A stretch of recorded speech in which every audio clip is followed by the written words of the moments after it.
Hi, everyone, and welcome to Module 3, Lesson 2. And in this module, we're going to look at nomenclature for covalent molecules.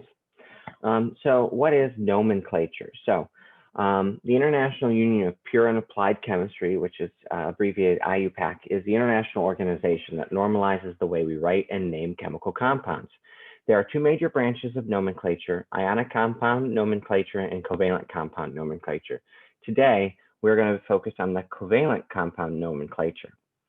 In Module 3, Lesson 1, it was all about polyatomic ions. So hopefully at this point, you've already looked at your polyatomic ions and you have an understanding of what's required of you for them. So if you haven't, make sure that you look at those polyatomic ions, because you're going to have to be familiar with them, at least when we get into the next lesson and talk about ionic compounds. So we'll start with binary covalent molecule nomenclature. So a covalent or molecular compound is a compound that is formed when two non-metals are bonding together. This is the simpler of the two naming systems, and this is the one that we're going to do today. So when we talk about nomenclature, you definitely want a periodic table in front of you. But when we're talking about covalent nomenclature, it's all about the prefixes. So we have to be familiar with these prefixes and what they mean. So we're going to look at 1 through 10 for prefixes. And again, a prefix is something that goes in the beginning of the name. So the prefix for 1 is mono, 2 is di, 3 is tri, 4 is tetra, 5 is penta, like the pentagon has 5 sides, 6 is hexa, 7 is hepta, 8 is octa, 9 is nona, and 10 is deca, like a decade has 10 years. Okay, so that's the first part, looking at the prefixes. So the rest of it's very, very simple. So when naming a covalent compound, name the first element in the compound. A prefix is necessary if and only if there is more than one of these elements. Name the second element in the compound. A prefix is always necessary, even if there's just one of those elements. And then we're going to change the ending of the second element to IDE. So PBr3. P is phosphorus. Br is bromine. Okay, so I'm going to just go slowly on this for now. So it says the first element needs a prefix if there's more than one. So there's just one, so we can do phosphorus just by itself. The second element always needs a prefix. The prefix for 3 was tri. And then the element is bromine. I'm going to change the ending to IDE. So this is phosphorus tribromide. Okay. Now let's look at the next one, N2O. So N is nitrogen. Now there's 2 nitrogen, so I must have the prefix dinitrogen. And then the second element always needs a prefix. So this is going to be monoxide. So dinitrogen monoxide. Okay. Cl2O8, there's going to be 2 chlorines, 8 oxygens. The prefix for 2 is dichlorine. And then 8 is oct. Now, sometimes you can see, since it's the oxygen, they shove it together and it's oxide or octaoxide. Doesn't particularly matter. You can leave the A or not. Octaoxide, so dichlorine octaoxide. And then finally, P4S3,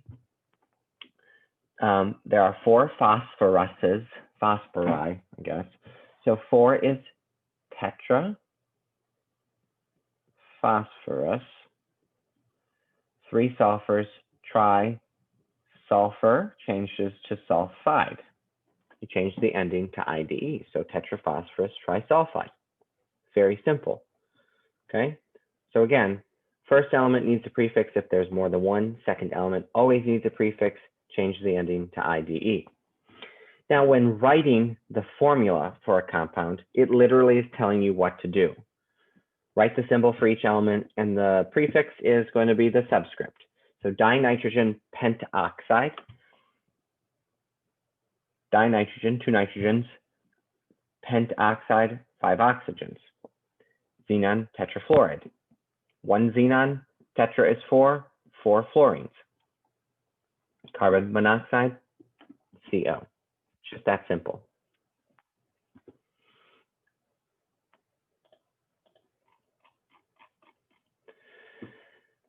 So we're going to flip it a little bit, just tweak it just a little bit, and we're going to talk about hydrocarbon nomenclature.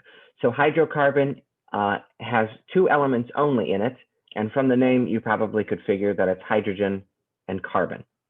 Okay. So to name hydrocarbons, you have to be familiar with those prefixes that we just looked at. But the first 4, the ones that are highlighted here, are different. They're going to have special names. So the prefix for 1 is meth, 2 is S, 3 is prop. That's how it's pronounced. It looks like prop. And 4 is bute, even though it looks like but. And then 5 through 10 are the same. So it's going to be pent. Please note that there are no A's here, and we're going to talk about why in a minute. Pent, hex, hept, oct, non, dec. Okay, so meth, S, prop, bute, B-U-T, and then pent, hex, hept, oct, non, dec, just like normal. The first 4 are different. So those are our prefixes. So the suffix or the ending of a hydrocarbon has to do with the type of bond that's present. So they're either single, double, or triple bond that is present.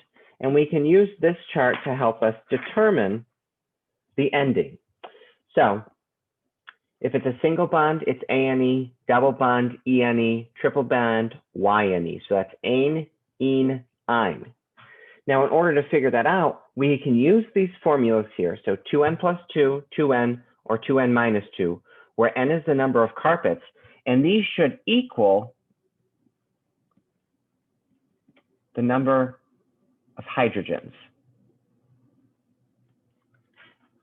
So single bond ane, 2n plus 2, double bond ene, 2n, triple bond ine, 2n minus 2. So if that doesn't make any sense, let's look and use it so it makes more sense to us.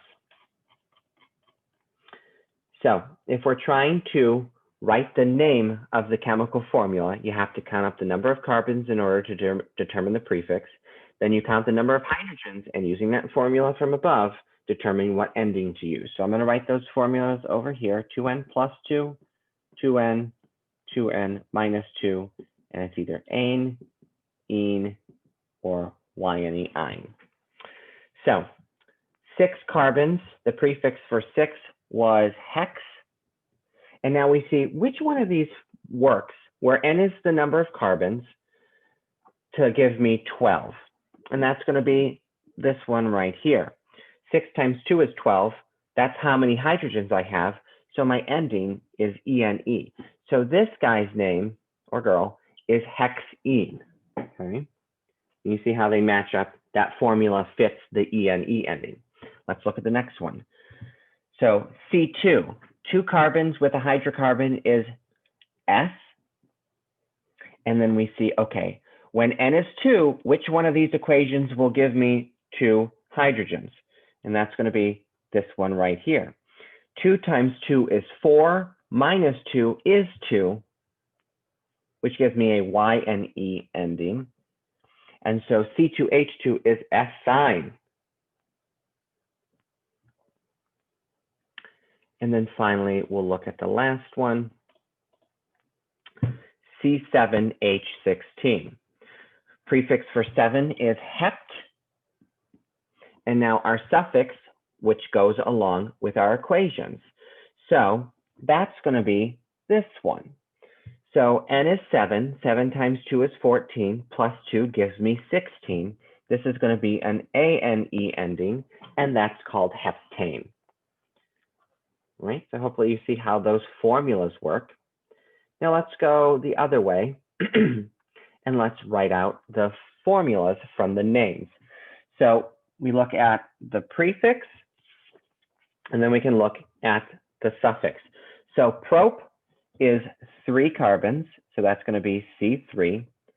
ANE was our single bond, and that fits this formula right here. So 3 times 2 is 6, plus 2, 7, 8. So it's going to be C3H8. Next one, octine. Oct is 8. It's a YNE ending, so we're going to use this one. So that means there's a triple bond in there. 8 times 2 is 16, minus 2 is 14. So that's C8H14. And then finally, we have nonene, N-O-N, known, that's 9. And then we have the ENE ending, so that's going to be this one right here. And so 9 times 2 is 18. So C9H18 is nonene. And that's it for naming hydrocarbons and writing hydrocarbons. So naming them the exact same as a covalent, prefix-wise. First 4 are different, and then we have to do the suffix based on the type of bonds present. And the formulas over here that we talked about. Okay, the next thing, we're going to talk about alcohols. Alcohols are hydrocarbons that have an OH somewhere in it. So what happens for a compound to become an alcohol? All we're doing is single bonded alcohols. So what happens, well, I'll show you here. We're going to determine the name of the compound as if it was a simple hydrocarbon, single bond only. And then all we're doing to name it is change the ending to OL, like an alcohol, that we're going to change the ending to all. So C2 is 2 carbons. That is the prefix S. So that's going to be F. So it's going to be, if it was just a simple hydrocarbon, it would be ethane. And then since it's got the OH on it, we just changed the ending from E to OL. And now it's an alcohol. Oh, it didn't erase it. Why don't you erase it? There it is. Ethanol. I was doing so good and there were no mistakes on this video and I was super professional until right then. Also, somebody called me in the middle of this, so that just ruined everything. So it's ethanol. So what happens, in case anybody's curious, this is what ethane looks like. So basically what we do when something becomes an alcohol from a hydrocarbon, we just lose one of those H's and then the alcohol group OH gets added on, okay? So that's why instead of 6 hydrogens, it's 5, and then you add the OH. So the next one, C5, the prefix for 5 is pent. So if it was a normal thing, it would be pentane. And then we're going to get rid of the ending and add OL. So it's pentanol. And finally, C6H13OH. So C6 is hexane. And then again, we know it's an alcohol because it's got that OH. And so now we're just going to add the OL and it's hexanol. Okay, so if we want to write the formulas, determine how many carbon atoms there are from the prefix, and then we're going to use this equation. So CnH2n plus 1 OH, where N is the number of carbons to write the formula, just like before. So just like I said, if I was a normal hydrocarbon with a single bond, it would be CnH2n plus 2. But remember, we lose one hydrogen, we add the OH group, and that's why that formula looks like that. So meth is one, one carbon, and we don't write ones, okay? If you have an element there, it is implied that it's a one, so that's C. And then we just follow this formula. H, 2 times 1 is 2 plus 1 is 3, and add the OH. Hept. Hept is 7, so C7. 7 times 2 is 14, plus 1 is 15. And then we just add the OH. So C7H15OH. Decanol. Dec is 10. C10. H21OH. And there you have it. Writing formulas for alcohols. So I got one last thing that I need to talk about, but it's not on here. So I'm going to just share a whiteboard here. And I